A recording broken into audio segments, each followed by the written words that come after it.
नमस्ते दोस्तों। अपने लक्ष्य की ओर बढ़ते रहो, चाहे कितनी भी बाधाएं क्यों ना आ जाए।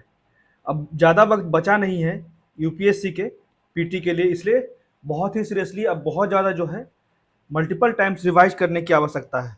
ठीक है, और पी वाई क्यू को हमेशा से मॉक टेस्ट से ज़्यादा वैल्यू दें। पी वाई क्यू के क्वेश्चंस को अच्छे तरीके से समझने का प्रयास करें, उसी से ज़्यादा फायदा होगा मॉक की तुलना में। ठीक है, मॉक वो व्यक्ति लगाते हैं जिनका अच्छे से सिलेबस तैयार नहीं होता है, और मॉक लगाने से उनको सेक्शन वाइज पता चलता है कि कहाँ पे जो है कमजोरियां हैं अभी। ठीक है, लेकिन पी वाई क्यू वो होता है जिससे कि हमें पता हो सके कि एग्जाम में किस तरफ से क्वेश्चंस आ रहे हैं। ठीक है, उसके पैटर्न्स को जान सके। लगातार पैटर्न चेंज होता रहता है यूपीएससी का, इसलिए जो है पी वाई क्यू को बहुत अच्छे तरीके से एनालाइज करें। तो आइए शुरू करते हैं आज का डिस्कशन। आज का डेट है 2 मई 2024 और अभी हम डिस्कस करेंगे द हिंदू के कुछ इंपॉर्टेंट आर्टिकल्स हिंदी में, जिसमें पहला आर्टिकल हम लोग डिस्कस करेंगे।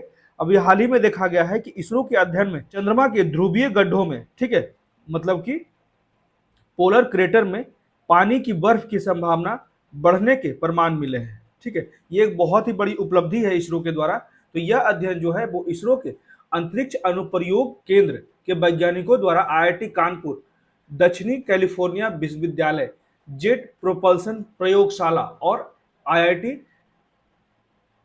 या फिर उसको कहा जाता है आईएसएम धनबाद के शोधकर्ताओं के सहयोग से हुआ है। ठीक है, बहुत सारे वैज्ञानिकों के समूहों के सहयोग के बाद ही जो है इस तरह का हम लोग पानी के बर्फ की संभावना के बढ़ने के प्रमाण को प्राप्त कर पाए हैं। तो इस आर्टिकल में मेनली हम लोग विस्तार से पढ़ेंगे कि किस क्षेत्र में ज्यादा संभावना है कि ज्यादा से ज्यादा पानी के बर्फ प्राप्त होंगे। जैसे कि जो नॉर्दर्न रीजन है, नॉर्दर्न पोलर एरिया है मून का, वहां पे पानी की बर्फ की मात्रा जो है वो साउदर्न पोलर एरिया से दोगुना है लगभग। ठीक है, ट्वाइस है। तो ये ध्यान रखिएगा, जो नॉर्दर्न पोल है मून का, वहां पे ज्यादा बर्फ प्राप्त होने की संभावना है। तो इस आर्टिकल में हम लोग हर एक चीज को विस्तार से पढ़ लेंगे कि कौन कौन से उपकरणों की आवश्यकता है जहां से चंद्रमा पे और अच्छे तरीके से हम लोग विश्लेषण करने में सफल हो पाए। जितने भी पानी के लिए हम लोग प्रयास कर रहे हैं, अनुसंधान कर रहे हैं, उसको और सही दिशा में ले जाने में सक्षम हो सके। ठीक है, इस आर्टिकल को हम लोग विस्तार से पढ़ लेंगे। उसके बाद अगला आर्टिकल है, अभी लगातार हम लोग देख रहे हैं कि भारत के हर एक क्षेत्र में जो है गर्मी का प्रकोप बढ़ता जा रहा है। लगातार जो है टेम्परेचर के रिकॉर्ड्स जो हैं वो पिछले 19वीं शताब्दी से जो है वो बढ़ते जा रहे हैं। ठीक है, अगर उससे तुलना किया जाए, लगातार जो है नए नए रिकॉर्ड टूटते जा रहे हैं। हीट वेव्स क्या होते हैं, इस आर्टिकल में हम लोग हर एक चीज को विस्तार से पढ़ लेंगे, क्योंकि ये जो आर्टिकल है पूरा का पूरा आईएमडी के द्वारा ही लिखा गया, उन्हीं के प्रमुख ने जो कमेंट किया है उसी के अनुसार से ये जो आर्टिकल लिखा गया है। ठीक है, ये ध्यान रखिएगा, आईएमडी का मतलब होता है इंडिया मेट्रोलॉजिकल डिपार्टमेंट। ठीक है, इसे ध्यान रखिएगा।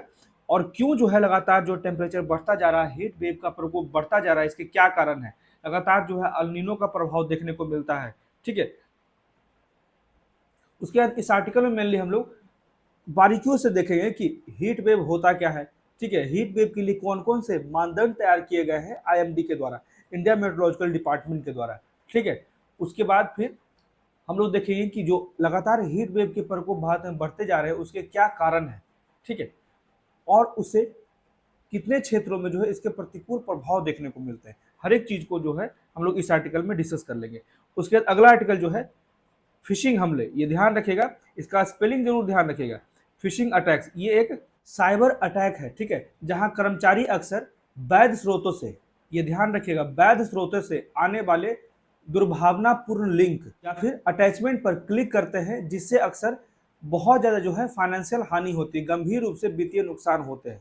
इसको हम लोग विस्तार से पढ़ लेंगे किस तरह का होता है ये फिशिंग हमले जो होते हैं, किस तरह से टारगेट किया जाता है लोगों को। जैसे कि मेनली जो होता है वो क्रेडिट कार्ड हो गया, डेबिट कार्ड हो गया, उसके माध्यम से या कॉल, मैसेज, ईमेल आईडी, इस अनुसार से जो है वो संवाद प्राप्त करते हैं और किसी भी व्यक्ति की गोपनीय जानकारी को प्राप्त करके उनको वित्तीय रूप से हानि पहुंचाते हैं। ठीक है, तो इस आर्टिकल में हम लोग फिशिंग अटैक्स को विस्तार से पढ़ लेंगे। तो आइए शुरू करते हैं आज का डिस्कशन, जिसमें मेनली आर्टिकल जो है, पहला आर्टिकल इसरो के द्वारा जो अभी जो है कुछ साक्ष्य प्राप्त हुए हैं, जिसमें ऐसा उम्मीद किया जा रहा है जो खास के नॉर्थ पोल है मून का, वहां पे जो है बहुत ज्यादा वाटर आइस के कुछ प्रूफ्स मिले हैं। ठीक है, और इस अनुसंधान में कौन कौन से संस्थान शामिल थे, जैसे कि यहाँ पे क्लियर कहा जाता है scientist of ISRO's space application centre, जिसके साथ कोलैबोरेशन था आईआईटी कानपुर का, यूनिवर्सिटी ऑफ साउदर्न कैलिफोर्निया का, जेट प्रोपल्सन लेबोरेटरी का और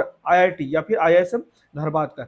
इतने सारे जो वैज्ञानिकों के समूह हैं उनके द्वारा ही इस तरह का भी साक्ष्य ढूंढा गया है जी, जिसमें क्लियर कहा जाता है कि जो नॉर्दर्न पोल है मून का, वहां पे ट्वाइस, लगभग दोगुना जो है पानी के बर्फ प्राप्त हो रहे हैं अगर साउथ पोल की बात करें, उससे तुलना करें। ठीक है, इसको भी हम लोग विस्तार से देख लेते हैं।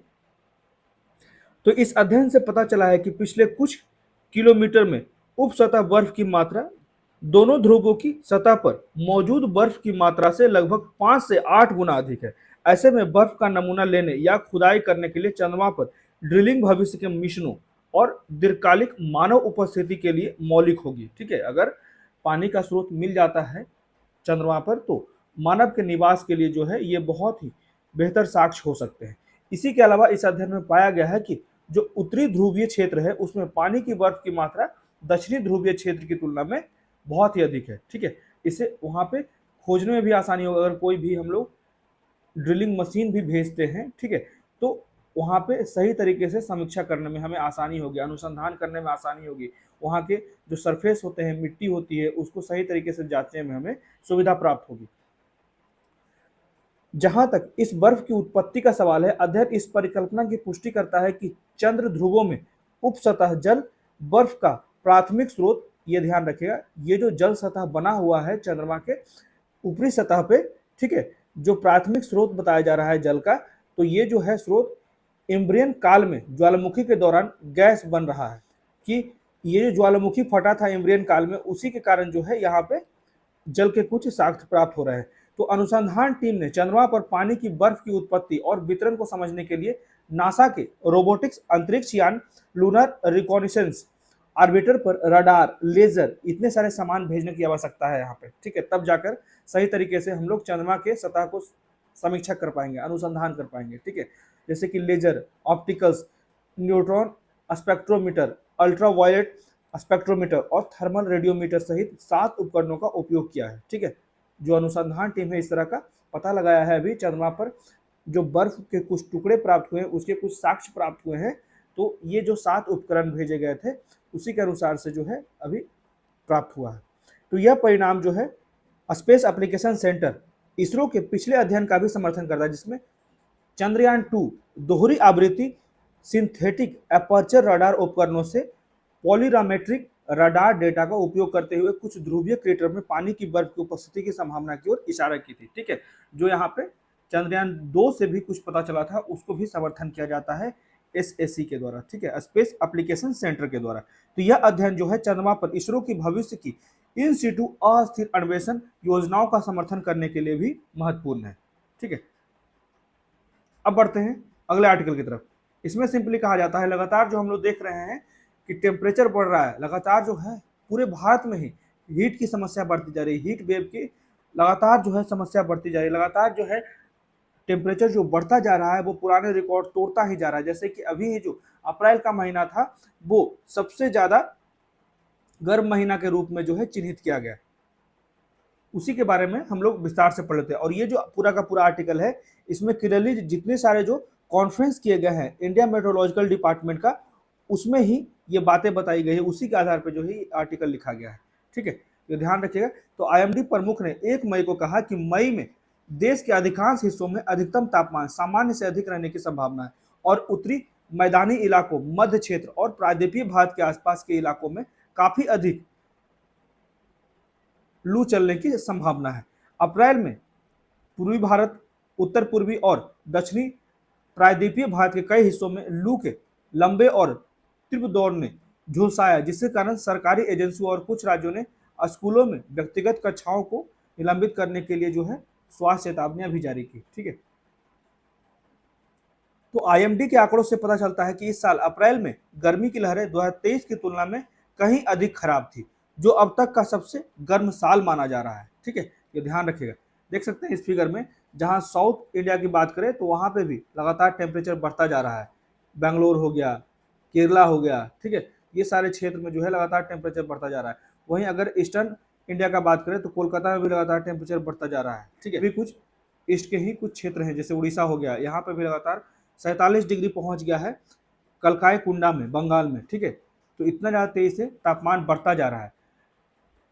तो यह प्रवृत्ति मई में भी जारी रहने की संभावना है। जैसे दक्षिण राजस्थान, पश्चिम मध्य प्रदेश, विदर्भ, मराठवाड़ा और गुजरात के क्षेत्रों में लगभग 8 से 11 गर्म लहर वाले दिनों की भविष्यवाणी की गई, ठीक है। 8 मई से 11 मई तक जो है वहां पे सबसे ज्यादा हीट वेव चलने की संभावना बनी हुई है। यही बात यहाँ पे लिखा गया है, जहां जहां जिस जिस क्षेत्र में, हर एक क्षेत्र में लगभग तापमान बढ़ता ही जा रहा है। तो सबसे पहले हम लोग जान लेते हैं हीट वेव होता क्या है। तो हीट वेव असामान्य रूप से उच्च तापमान की अवधि है। वे अक्सर भारत में मई से जून तक होते हैं, ठीक है। मई और जून में सबसे ज्यादा जो है हीट वेव की घटनाएं देखने को मिलती है, और कुछ दुर्लभ मामलों में वे जुलाई तक भी आगे एक्सटेंड हो जाते हैं।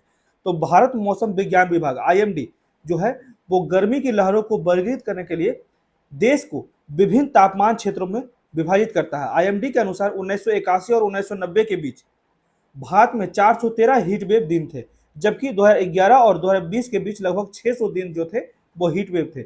वहीं हीट वेव दिनों की संख्या में इस पर्याप्त वृद्धि के लिए जलवायु परिवर्तन के बढ़ते प्रभाव भी कहीं न कहीं जिम्मेदार है। तो हीट वेव की IMD की क्या परिभाषा है? जैसे मैदानी क्षेत्रों में जब अधिकतम तापमान 40 डिग्री से अधिक हो जाए, सामान्य से 4 पॉइंट, जैसे कि अगर मंडे है, ट्यूसडे है, तो इस दिन 30 डिग्री था, इस दिन भी 31 डिग्री तापमान था, तो चल रहा है, लेकिन अचानक से वेडनेसडे को यहाँ पे 37 डिग्री तापमान हो गया, उसके बाद थर्सडे को 38 डिग्री तापमान हो गया, ठीक है। तो ये जो बड़ा सा गैप लगातार 2-3 दिन रह जाता है, उसके बाद ही IMD जो है उस क्षेत्र में हीट वेव को घोषित करता है, ठीक है। इसी की बात की जा रही है कि सामान्य से 4.5 से 6.4 डिग्री सेल्सियस अधिक हो जाता है, तभी जो है मैदानी क्षेत्रों में हीट वेव घोषित किया जाता है। वहीं अगर पहाड़ी क्षेत्र की बात करें तो अधिकतम तापमान अगर 30 डिग्री से अधिक हो जाए और सामान्य से लगभग 4.5 से 6.4 डिग्री अधिक हो, तभी जाकर पहाड़ी क्षेत्रों में हीट वेव के दिन घोषित किए जाते हैं। इसके अतिरिक्त हीट वेव घोषित की जाती है यदि अधिकतम तापमान 45 डिग्री सेल्सियस से अधिक हो, उसका अधिकतम तापमान 47 डिग्री के बराबर हो या फिर अधिक हो, ठीक है, जिसको गंभीर लू के रूप में भी चिन्हित किया जाता है IMD के द्वारा। तो गुणात्मक रूप से जब हवा का तापमान मानव स्वास्थ्य के लिए खतरनाक हो जाता है, तभी जो है हीट वेव को जो है लागू किया जाता है IMD के द्वारा, ठीक है, जिससे कि लोगों को सचेत किया जा सके, सावधान किया जा सके।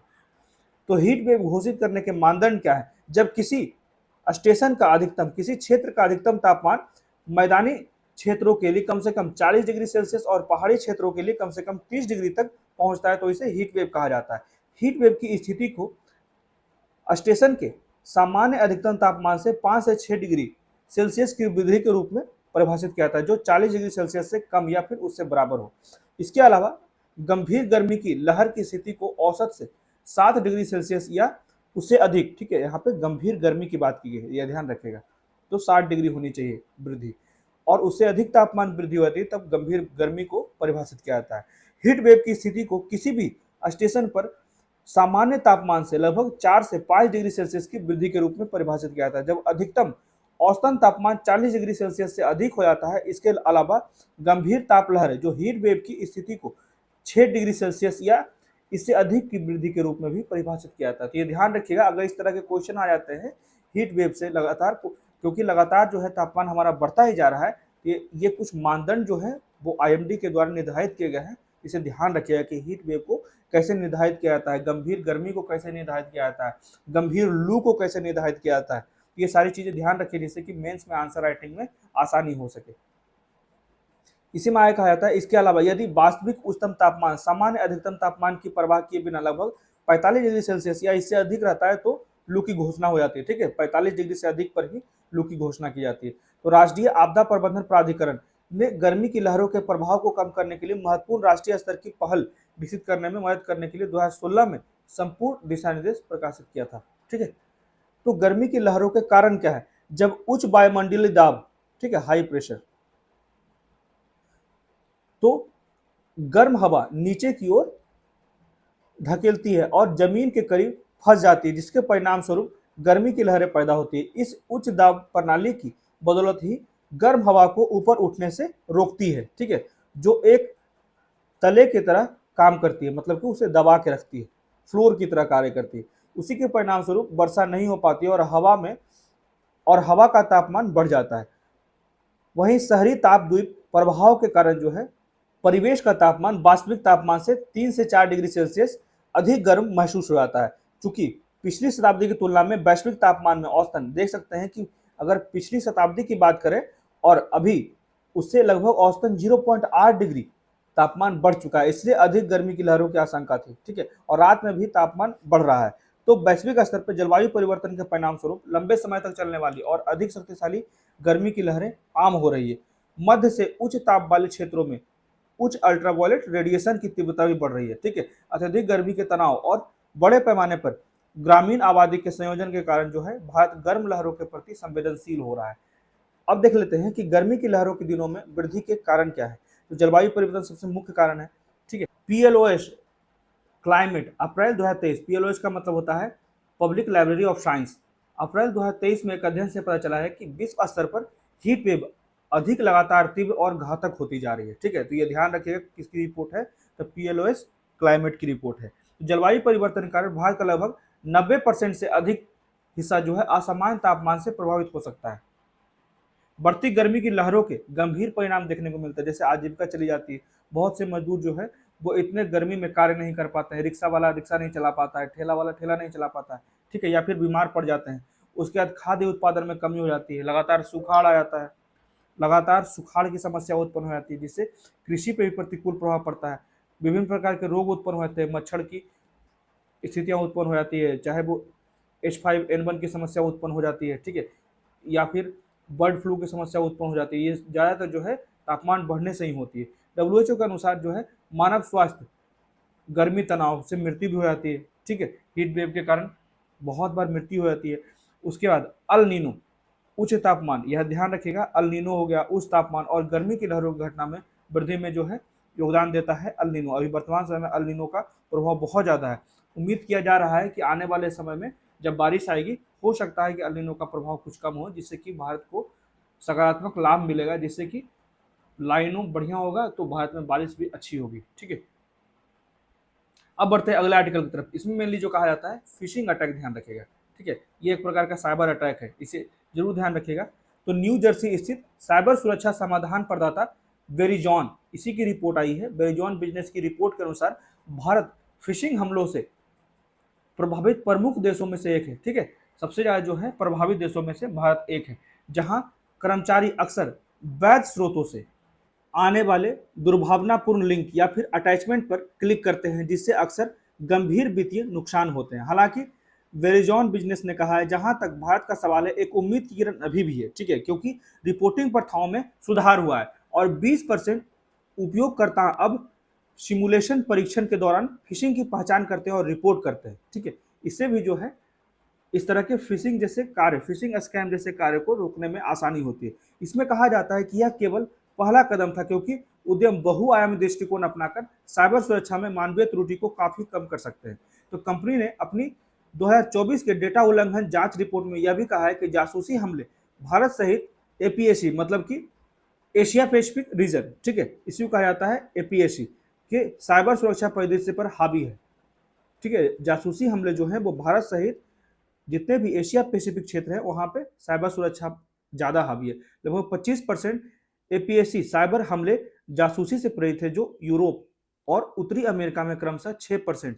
यूरोप में भी बहुत ज्यादा जो है सामना करना पड़ रहा है लोगों को फिशिंग स्कैम से, और इस क्षेत्र में भेद्यता शोधन में लगभग 180% की वृद्धि भी देखी गई है। ये ध्यान रखिएगा।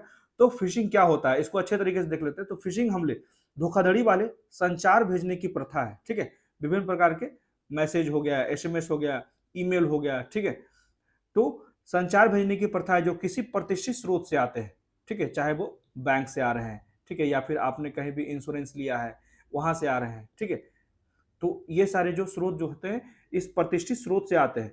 तो यह आमतौर पर ईमेल के माध्यम से किया जाता है। लक्ष्य क्रेडिट कार्ड और लॉगिन जानकारी जैसे संवेदनशील डेटा को चुराना या फिर पीड़ित की मशीन पर मालवेयर इंस्टॉल करना, जैसे उनके मोबाइल पे मालवेयर इंस्टॉल किया जाता है। अगर आपने अवैध लिंक पे क्लिक कर दिया है तो वो रिमोट वाइज जो है दूसरे स्थान से भी आपके मोबाइल को कंट्रोल कर सकते हैं। तो फिशिंग एक सामान्य प्रकार का साइबर अपराध है। ठीक है, साइबर हमला है जिसके बारे में हर किसी को अपनी सुरक्षा के लिए सीखना चाहिए। तो फिशिंग कैसे कार्य करता है? फिशिंग एक धोखाधड़ी वाले ईमेल या फिर अन्य संचार से शुरू होता है जो किसी पीड़ित को लुभाने के लिए डिजाइन किया जाता है। संदेश को ऐसा दिखाया जाता है माने वह किसी विश्वसनीय प्रेषक की ओर से आया हो। यदि यह पीड़ित को मूर्ख बनाता है तो उसे अक्सर मतलब कि वित्तीय हानि होती है और वेबसाइट पर गोपनीय जानकारी प्रदान करने के लिए मजबूर किया जाता है। कभी कभी लक्ष्य के कंप्यूटर पर भी मतलब कि जिस व्यक्ति को लक्ष्य बनाया गया है उसके कंप्यूटर पर भी मालवेयर को डाउनलोड कर दिया जाता है। तो फिशिंग हमलों से प्रभावित जो एशिया पैसिफिक रीजन है वहां की रिपोर्ट आई है कि जो औसतन संगठनों को अपनी 50% गंभीर कमजोरियों को ठीक करने के लिए सर्वेक्षण में लगभग 55 दिन लगे और इन उल्लंघनों में से लगभग 2/3 से अधिक ने गैर दुर्भावनापूर्ण मानवीय तत्व शामिल थे। ठीक है, तो रिपोर्ट में एपीएसी क्षेत्र एशिया पैसिफिक रीजन में 2023 में लगभग 30,458 सुरक्षा घटनाओं और 10,626 पुष्ट उल्लंघन का विश्लेषण करने को तैयार थे। ठीक है, लगभग जो है 2022 की तुलना में ये जो इस तरह के साइबर अटैक के मामलों में दोगुना वृद्धि है।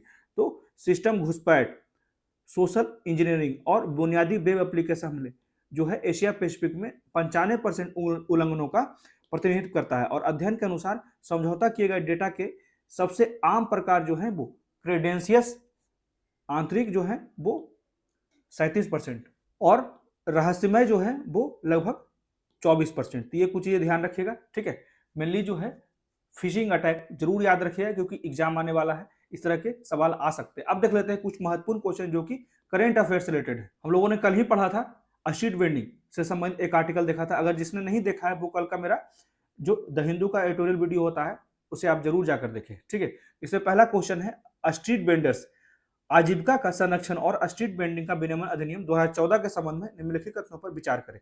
तो पहला स्टेटमेंट है इसे स्ट्रीट वेंडरों के वेंडिंग अधिकारों को वैध बनाने के लिए अधिनियमित किया जाता है। बिल्कुल सही है, यह टाउन वेंडिंग समितियों के माध्यम से एक सहभागी शासन संरचना स्थापित करता है, यह भी सही है। और तीसरा स्टेटमेंट है इसमें प्रावधान है कि केंद्र नहीं राज्य है। ठीक है, आवास और शहरी मामलों का मंत्रालय हर 5 साल में कम से कम एक बार एचबी की पहचान करने के लिए एक सर्वेक्षण आयोजित करता है। तो ये गलत हो गया क्योंकि यहाँ पे केंद्र लिखा हुआ है, इसलिए सिर्फ और सिर्फ दो ही कथन जो है वो सही होंगे।